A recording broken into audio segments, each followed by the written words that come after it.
Well guys, did I call it or did I call it? I said yesterday that the MCU is officially dead, and now we're witnessing the sheer panic from Disney Marvel as they try to revive and give mouth to their ultimate cash cow. Except it's going less like this and a little more like this.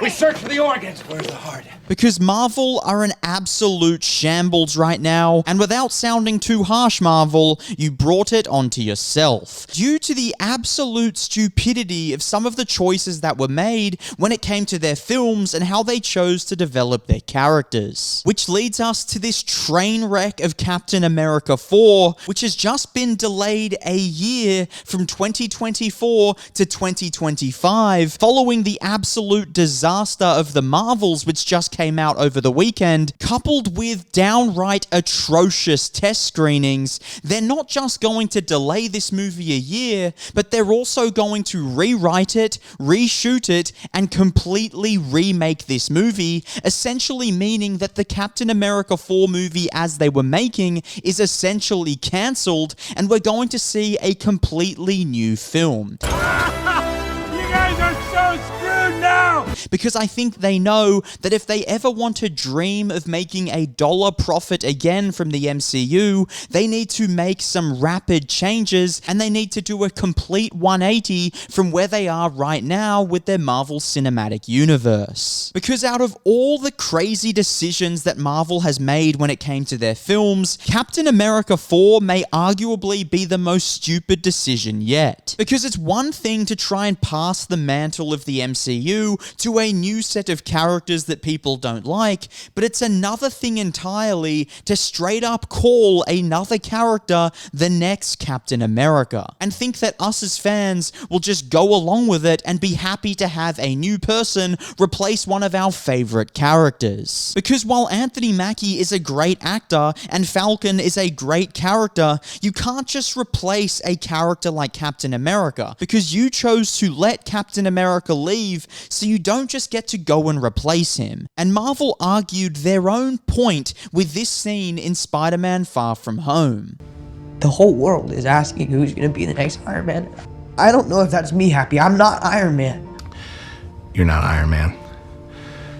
You're never gonna be Iron Man. Because this bait and switch tactic, regardless if it's with good intentions, is only viewed by fans as a money-making gimmick and a complete marketing scheme. Because it's quite possibly the most disrespectful thing you can do to a fan base to lure them in with one character and completely switch it to another. And while with Captain America it's the same quote-unquote character, you're taking Falcon and just calling him Captain America because he has the same color shield. It doesn't work like that, because you already built up the Captain America that we all knew and that we all enjoyed. So no, when you let him go from the MCU, you don't get to reap the same rewards as keeping him around by just calling another character Captain America. It's so dumb. It's so dumb, it's brilliant. No!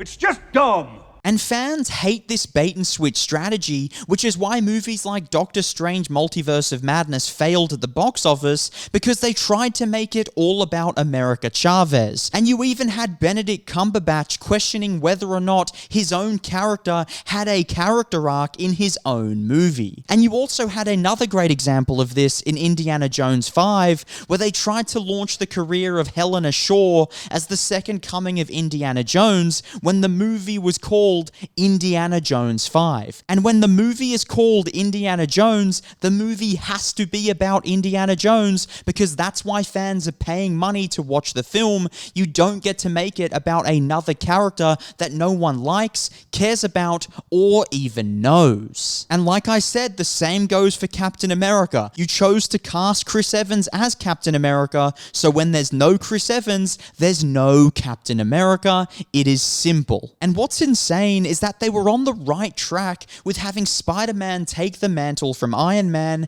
as the new leader of the Avengers and the new glue of the MCU. Because fans would definitely get behind that because everyone loved Spider-Man. Not to mention the fact that they literally developed and built up Tom Holland's Spider-Man character for this very purpose. And they teased this from the very first time that we were introduced to Spider-Man. They were teasing the fact that he was the second coming to Iron Man and that he was being mentored by Tony Stark to one day take the mantle and be the new leader of the Avengers. And they were also teeing up the new Young Avengers that would eventually happen, which everyone also read in the comics, and we knew that was a key part of the MCU, but they just didn't follow through on any of the promises that they had made throughout the entire MCU, and that was arguably the worst decision they've made yet, and that's why they're suffering today. Because a major rule when it comes to storytelling and writing is to fulfill your promises. You can't promise something over the course of 5 years and then not deliver.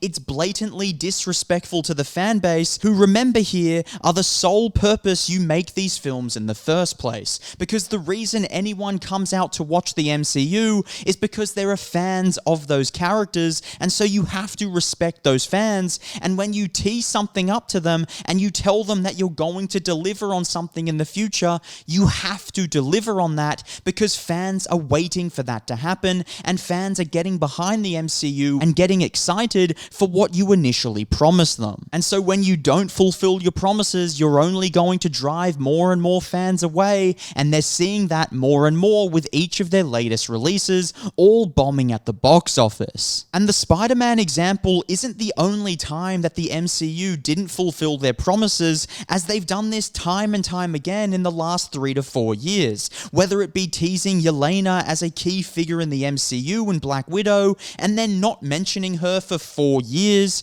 or it's teasing the 10 rings in Shang-Chi as one of the most important elements of the future of the MCU, then also just ignoring it for 3 straight years. And not to mention the fact that they literally announced Blade 6 years ago and still haven't released the movie, and it's only now going through reshoots and rewrites and has to be shot over again. Meaning that we're not going to see the Blade movie until 2025 or potentially 2026. And remember, they announced Blade with Mahershala Ali 6 years ago. And so regardless if they fulfill these promises eventually, the long waiting period isn't good enough, and people are just being driven away with each new release. And that's how you end up with an all-time low flop like The Marvels, which is the worst performing MCU movie yet at the box office, only bringing in $47 million in its opening weekend, which is honestly just pathetic when you think of the fact that they put $200 to $300 million behind the marketing of this film. And it's also how you end up with pathetic test screenings for Captain America 4, because it's not the movie that people wanted to see, so why would they like it? And you also end up with your own lead actor in Blade wanting to exit the project due to your pure incompetence to deliver a good story or deliver the movie that he signed on for, with it being announced that at one point in time, Blade was going to be the 4th lead in his own movie. That actually happened? Of course it happened. I think this is a reflection of how, just... Oh my God. Meaning that Mahershala Ali, 2-time Oscar-winning actor who was announced to play Blade in the movie called Blade, would be the 4th lead actor. Meaning that there was going to be 3 characters that the movie focused on more in a movie called Blade than the very character called Blade. And so all in all, the MCU right now is an absolute train wreck, and nothing at this point can save it, because they continue to lose hundreds of millions of dollars with every release, and that's why they're only now starting to space out their releases more, because they need to figure out ways to rewrite them, reshoot them, and try and get this shit back on track. However, I don't know if it's possible, because they've disrespected the fans one too many times now, and I think more and more fans have been driven away, meaning that they're not going to come back, even if they choose to bring back characters like Iron Man or Black Widow. It's just not enough. The fans are unhappy, and they're already moving on to other genres and other characters that they care about. So I think the MCU MCU is well and truly done, and what we're witnessing here with Captain America 4 definitely goes to prove that. But what are your thoughts on this situation with Captain America 4? Let me know down below in the comments. If you liked the video, please hit the like button, hit the subscribe button, and I'll see you all on my next video.